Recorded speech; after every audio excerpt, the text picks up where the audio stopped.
The Jesse Blake Sports Report with Jesse Blake.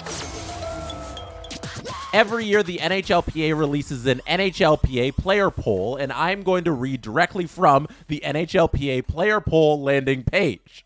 A total of 663 NHL players were asked 12 hockey-related questions for the 24-25 NHLPA player poll. They selected their top choices for various topics around the game, from rating their peers on skill and fashion sense to best ice around the league and more. We are going to go through this in real time together. I have not seen all of the results, so I'm going to find them out with you. And the first one we have on the screen is, who is the best overall goalie? Andrei Vasilevskiy wins that poll with 31% of the vote. Next up, Igor Shesterkin, 23, Connor Hellebuyck, 15, 8 for Sergei Bobrovsky, and 4 for Juuse Saros. We see here, which I think will always be a theme with NHLers, reputation is the most important thing to NHLers, and Andrei Vasilevskiy, throughout his entire career, has been the best goaltender in the playoffs. No goaltender has looked as good as Vasilevskiy in the playoffs amongst current NHLers. Like, next to that, you'd put Bobrovsky, who just went to back-to-back Cup finals and looked fantastic for the Florida Panthers, but he only comes in fourth. And Igor coming in second, despite the Rangers having a really mediocre season, missing out on the playoffs. That is for sure a reputation vote and not a look how he performed this season vote. Even though, like, Igor hasn't had much help in front of him this season, he still hasn't been otherworldly. And Connor Hellebuyck, who is in third place here with 15% of the vote, is by far the best goaltender in the world during the regular season this year. We haven't played the playoffs, so we don't know how the playoffs are going to play out, but Connor Hellebuyck is by far the best goalie in the league, and he comes in third on the player poll. So that's how the players are thinking about this goalie question. Next up, who is the best overall forward? Connor McDavid wins with 73% of the vote. 9% goes to Nathan MacKinnon, 6% to Kucherov, 1% to Crosby, 1% to Kirill Kaprizov. Taking the category by a whopping 73%, they write, leaves no doubt that Connor McDavid is considered the best forward in the league by many of his peers. This, to me, it's like there's no debate about this. I feel like this is the correct list here on how they all perform. It's McDavid. He's won. I think McKinnon would agree and probably voted for McDavid that he's won. There's an argument to be made for Nathan MacKinnon just on like the winning factor, the X factor, in terms of the mentality that he has in terms of winning. But like anybody who's been in a locker room with Connor McDavid or seen the Amazon series knows that behind closed doors, this guy wants to win as badly as anybody. So McKinnon doesn't even get the trump card there. McDavid, I'm glad that all the players agreed. 73% runaway landslide victory there. Let's keep going. Best overall defenseman. We got another Colorado Avalanche on this list. This time, Cale Makar is the victor at 71%. So less than McDavid's percent. He had McDavid at 73. Makar wins this with 71%. And coming in second, 7%, Quinn Hughes. I'm surprised this wasn't a little closer, but it makes sense.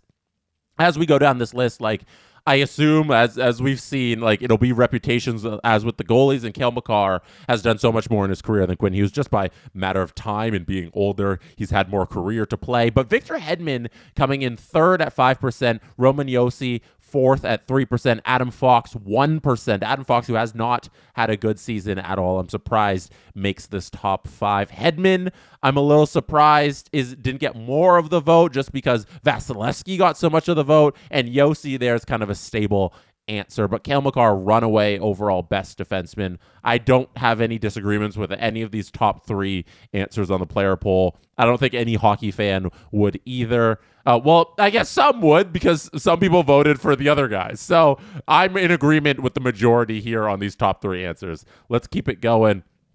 Who is the most complete player? Sidney Crosby wins this with 33% of the vote. Barkov comes in at 30, Nathan MacKinnon at 7, McDavid at 6.9%. That's nice. Austin Matthews makes an appearance on this list for the first time, coming in at 5th, tied for 5th actually, with Anze Kopitar at 3.17%.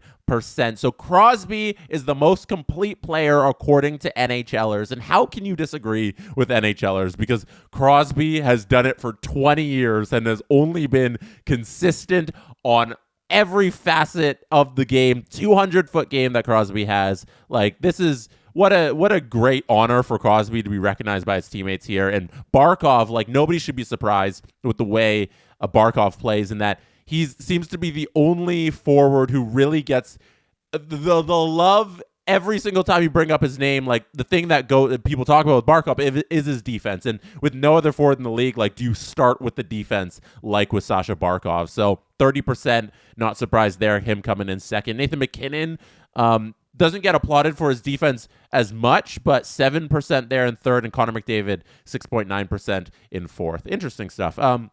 Austin coming in fourth. I like seeing that because Austin's defense has really stepped up these last couple of years, and I hope he gets some Selke votes throughout his career in the next facet of his NHL career. Next up is, who is the best playmaker?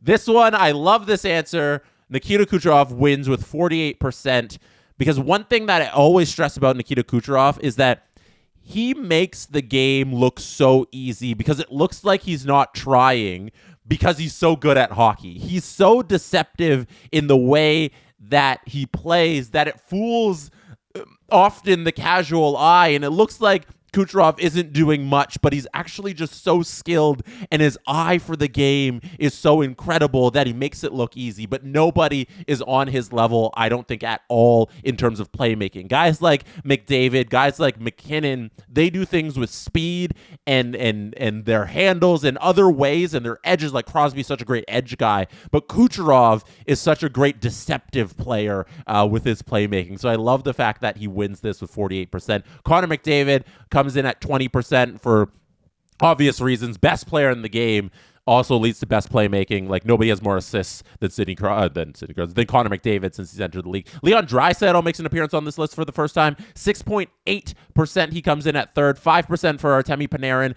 comes in at fourth, and 2.7% for Sidney Crosby coming in at fifth on who is the best playmaker NHL player poll answer. This is what they wrote about Kucherov. Kucherov's ability to see the game is like no other. The 23-24 Art Ross Trophy winner takes the best playmaker category for yet another year, raking in 304 votes, with just under half of all players selecting him in the category. Next up, if you need to win a face-off, who would you pick? Crosby, 20%. I think because, like, gun to the earth, aliens have the death beam pointed at Earth. You need to win a face-off. There's no other player in the world you should select than Sidney Crosby. Ice in his veins. But second on this list, I am surprised. This is the first answer that's really shocked me.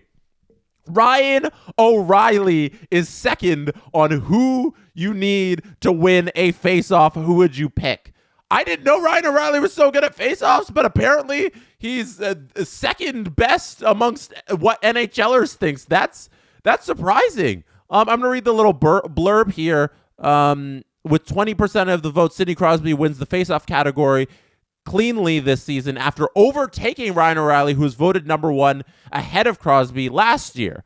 Los Angeles Kings captain Anze Kopitar has newly emerged in the top 5 as a player trusted by his peers to successfully set up at the face-off dot. That's interesting. I've learned a little about Ryan O'Reilly in that NHLers love him and his face-off dot skills. And I guess I didn't remember this, but he won this poll last year. So maybe if I kept up with the NHL player poll history, I wouldn't be surprised at this answer. Kopitar at third, as we just read there. Jordan Staal, 7% of the vote in fourth. Sasha Barkov, 7.83% in fifth. Anze Kopitar, I don't think I mentioned that. It said 9.62%. That's that third place. Next up, we have who is the smartest overall player? Sidney Crosby. And to back up what I was saying earlier about his incredible playmaking skills, Nikita Kucherov comes in at second with 24% of the vote. Crosby had 27% of the vote in first place.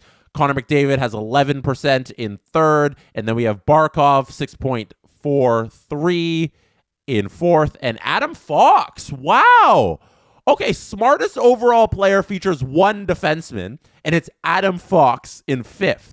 That's very interesting to think about how highly the league thinks of Adam Fox despite him having a down season. Like, I guess his peers recognize how much skill is there and how much room he has to grow still at his age. And like, this season isn't indicative of what Adam Fox is, because I wouldn't say Adam Fox has had the smartest overall season, but he is clearly somebody the NHLers think is really good at hockey. Who is the best overall skater? Connor McDavid should win this in a landslide. He gets it 66% of the vote. Cale Makar, 11% of the vote in second. McKinnon, I'm surprised Makar beat McKinnon. That's pretty interesting. Makar ahead of McKinnon. McKinnon's in third at 8.9%. Quinn Hughes, who I think it could be in the top three, because like Quinn Hughes is skating, like that's all he is. Like his skating gives him so much deception in terms of what he can do on the ice from the D spot and in controlling play. And then we get some love here for Jesper Bratt of the Devils, who's having a breakout season here, playing big minutes for the Devils. He gets 1.88% of the vote, rated the fifth overall best skater in the league. I love seeing that for Bratt. The under-recognized player in this league, getting a lot of deserved love from his peers. Next up, we have who has the best fashion sense. So we're getting into the fun questions here. I guess those are all the hockey questions. Now we have the fun questions, and we have here Pastrnak and Matthews tied. Austin Matthews, David Pastrnak have 15.75%, tied for the best fashion sense in this league. And Pasternak's good buddy, William Nylander, comes in at third at 12.9% of the vote. Patrick Laine, that's got to be, does Patrick Laine have good fashion sense? I feel like he wears really out there stuff, but I would say it's like good fashion sense. He gets fourth place with 3.8% of the vote. Rupe Hintz comes in with 2% of the vote in fifth place. That's a lot of fun. I don't know. I think Willie should have won this, if I'm being honest. I've always thought Willie can outdress Austin, and I think Pasta, I've seen you in the Amazon series. Willie can outdress you too. So I'm saying the players got that one wrong. Who would be a good broadcaster once they retire? So this one's an interesting one because like we don't really have a lot of insight into NHL players' personalities outside of like what they give in media scrums and maybe like commercials or little videos that the social media teams of the teams film. So those are kind of glimpses into the personalities, but we don't get to have like these extended locker room banter conversations about the game that the players would have with these guys. So who would be the best broadcaster once they retire? Kevin Hayes of the Penguins wins it with 4.85%. Ryan Strome, 3.88%, comes in second. So this was clearly a very sporadic, spread out vote because the winning pick got 4.85%. Brad Marchand gets 3.5% and third. Patrick Maroon ties for third at 3.5% as well. Eric Comrie of the Jets, backup goalie for the Jets, 3.11%. Eric Johnson of the Avalanche, 2.52%. And Marcus Foligno also ties at 2.52%. So Kevin Hayes, Ryan Strome, Marchand, Maroon, Comrie, Eric Johnson, Marcus Foligno, probably all good guys to hang out with. All probably good guys to have fun in the locker room with. Next up, which PWHL rule book change would you like to see in the NHL? Winning with 29.7% of the vote is the jailbreak goal. And if you're not familiar with the PWHL, the jailbreak rule is that a minor penalty ends if a shorthanded goal is scored. So you take a penalty and then you get a shorthanded goal. The power play for the other team is over. I would love to see that. I think that is an awesome rule that the PWHL has, and the NHLers want to see that in the NHL. The 3-2-1-0 point system wins with 24%. They get second place. They win second place. First place finisher chooses playoff opponent, gets 16% of the vote in third place. 15% of the vote goes to a 6.4 shootout. A player is eligible at any time to take any number of shots and as often as that shooting team chooses. So they'll explain this one too. In the PWHL, in the shootout, you can just run the same person over and over and over. At the end of the game where they have a shootout and a tie game, you can just run under the PWHL rules. You can just run McDavid out time and time again. All 3 shots could be taken by McDavid, or you just keep going. So that's an interesting one, but that comes in at 4th. The other 3 are voted ahead, and 13.47%. 1.8, rule 1.8 of the PWHL, goalkeeper's area. No restricted goalkeeper's area, which will be known as a trapezoid, will be enforced. So the NHL will get rid of the trapezoid if because the PWHL doesn't have the trapezoid. So that rules the NHL gets rid of the trapezoid. That is interesting. I'll read the little blurb here. The PWHL structures the game a little differently, and some NHL players wouldn't mind seeing some of their rules incorporated into the NHL. A total of 150 players voted that they would like to see a minor penalty end should the shorthanded team score, while 123 players would like to adopt the PWHL's point system. Next up, which NHL arena has the best ice? Montreal wins this landslide victory. 44.96%. The Bell Center ice is the best ice in the league. I don't think I remembered this from last year. So that's new information to me. That's cool. I'll take that away and remember that. Put that one back in my mind that NHLers love the Bell Center ice. Edmonton it gets 14% of the vote. So yeah, that Montreal victory was truly a landslide, 44% to 14 in second place. Rogers Place, which is a pretty new arena, probably like, a decade now? It's coming out because I was there. When was I there? I think I was there in 2017. No, I was there in 2017-18 season. I visited Rogers Place, and then back then it was fairly new. So we're coming up on quite a few, almost a decade of Rogers Place time. So they have new ice there. It's funny. Cold places. All the top 4. Second place is Edmonton. Third place is Winnipeg. Fourth place is Minnesota. So the cold places have good ice, and places that don't have a lot of other events. That's something also we can take away from this because I know Montreal they don't have a basketball team that plays there. That's a large reason that Scotiabank Arena here in Toronto struggles with the ice. It's not good ice that they have in Toronto. The system is old. The arena's pretty old, and they have the basketball that they got to play all the time. Montreal doesn't have that problem. Edmonton doesn't have that problem. Winnipeg doesn't have that problem. Minnesota, the T-Wolves, I think, play at XL Energy Center, so they do have that problem, but they're able to maintain good ice, 7.5%. They come in at 4th. And then Las Vegas, T-Mobile Arena, 4.62%. They come in at 5th, and that's an interesting one because of how hot it is in the desert, but because they have to play in hot weather at some points in the year. It gets a little chilly in Vegas in the winter months, but because they have to play in hot weather a lot of parts of the year, they must have a good system. Same with the Tampa and Florida, but they don't crack the list here. It's just those top 5. And that's it.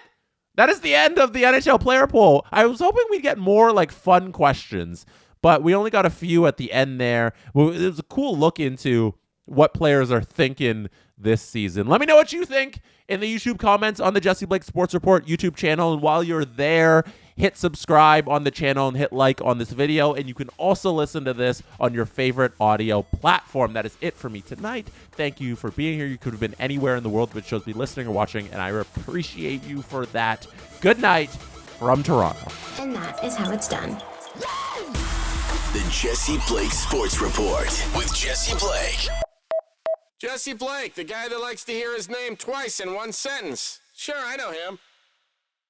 No, he doesn't have an ego at all.